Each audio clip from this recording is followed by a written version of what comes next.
Hello children, today I came with Coco's third magical adventure.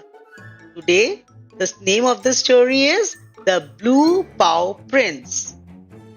Coco woke from his nap because his blue collar felt warm. That means something, he said, hopping down the Daniel's porch cushion. He trotted into the garden and stopped at once. Tiny blue paw prints glowed across the stepping stones. They shimmered softly in the sunshine as if someone had walked through the puddle of sky. Milo, Coco called. A grey squirrel zipped down the fence post. I am here, Milo announced. Ready for mystery? Also ready for snack, if that comes first. Coco pointed with his nose. Look! Milo bent low. Not my paws. Mine would be much more stylish. Paws prints are not stylish, Coco said. These are, said Milo. The trail led past the mint patch, around the bird bath, and under the tomato vines. Maybe this is another clue from the magic collar, Coco said. Then we follow it, Milo replied. That is how clues work. So they did. The blueprints stopped near the shed behind a stake of flowerpots. Coco sniffed. Something small was hiding there. Not dangerous, just scared. Hello, he said gently. We won't hurt you. No answer. Then one pot gave a tiny rustle. Coco peeked between the two pots and saw a little kitten tucked into the shadows. She had pale orange fur, white paws, and round green eyes. A soft blue glow dusted her feet. Hi, said Coco. I am Coco. This is Milo. Milo gave a careful little wave. I can be quiet when needed. For one whole minute, Coco said. The kitten almost smiled, but not quite. What's your name? Coco asked. Pip, she whispered. Those glowing paw prints are yours. Are they? Pip looked down. I think so. They are very pretty, Coco said. They are very easy to follow, Pip answered. Milo nodded. That is also true. Coco sat down so he would not seem too big. Why are you hiding? Pip curled her tail around herself. I came through a shiny place in the hedge. Then everything felt big. The birds were loud. The bees were buzzy. Even the watering can sounded enormous. So I hid. Coco understood. The world felt big to him sometimes too. Do you know where your home is? He asked. Pip nodded. Near a round pond that shines at night. But I don't know how to get back. Coco's collar gave a soft little spark. Then that's our mystery, he said. Milo sprang into an upside-down pot. Easy. We go to the hedge, find the shining place, zip through, and done. Pip pressed herself further back into the corner. Not like that, Coco said quite quickly. He turned to Pip. We can go slowly, very slowly. You only have to take a one step at a time. Pip looked at the bright garden path outside her hiding place. What if it still feels too big? Then we make it feel smaller, Coco said. Just then, Ruby, the robin, fluttered down beside the bird bath. Did someone say smaller?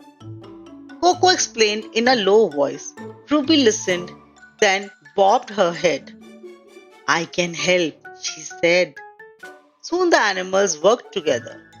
Ruby asked the finches to play in the apple tree instead of near the shed.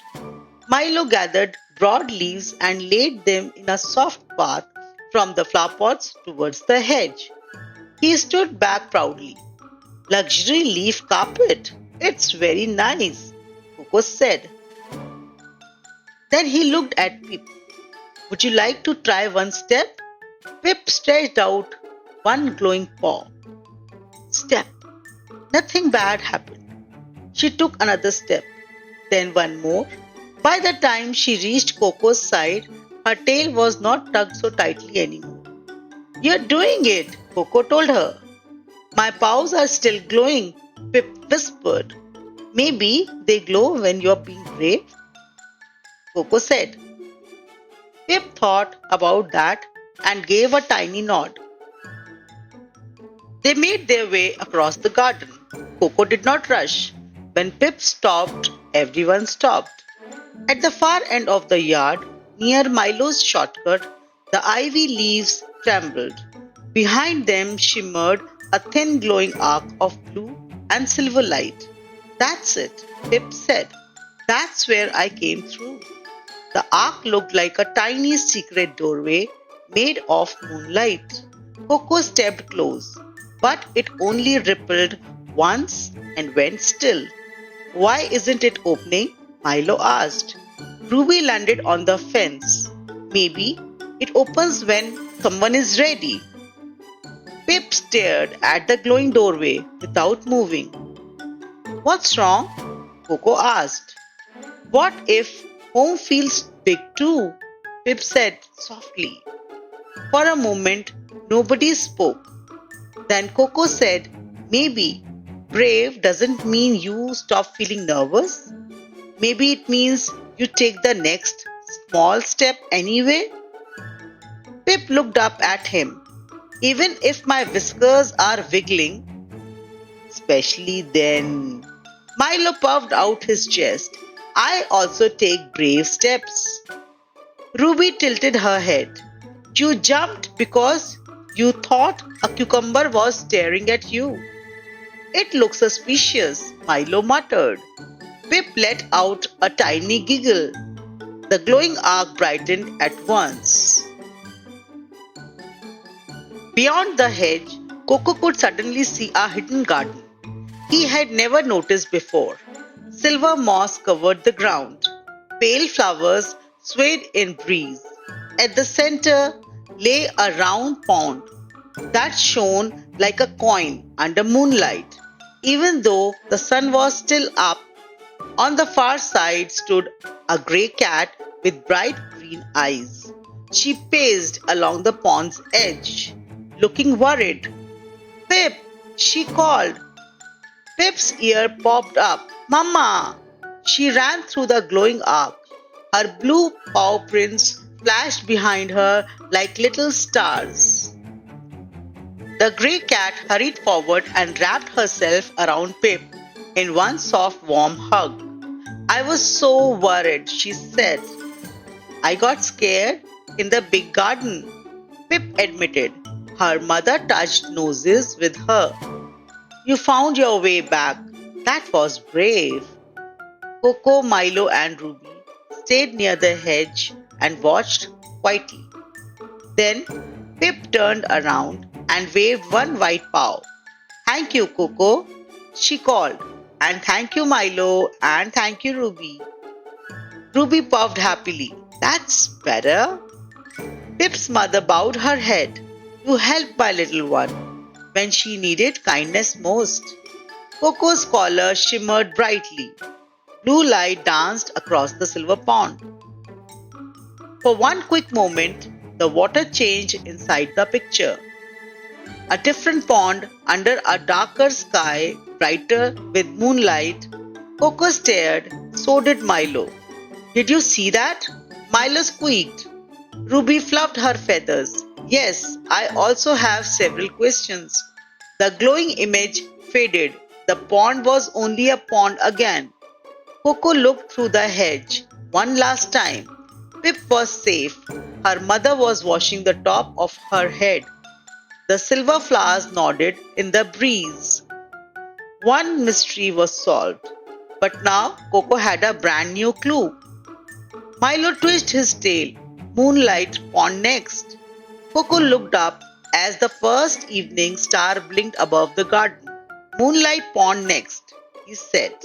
Okay, children, now we have reached till the end of this story and it is question time.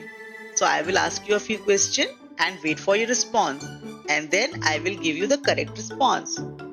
Question number 1. Why do you think Pip hid behind the flower pots? You are correct. Everything near the flower pots and around looked very big to Pip. Question 2. How did Coco and his friends help Pip feel brave? You are so true. Coco and his friends helped Pip feel brave by encouraging her to take small steps.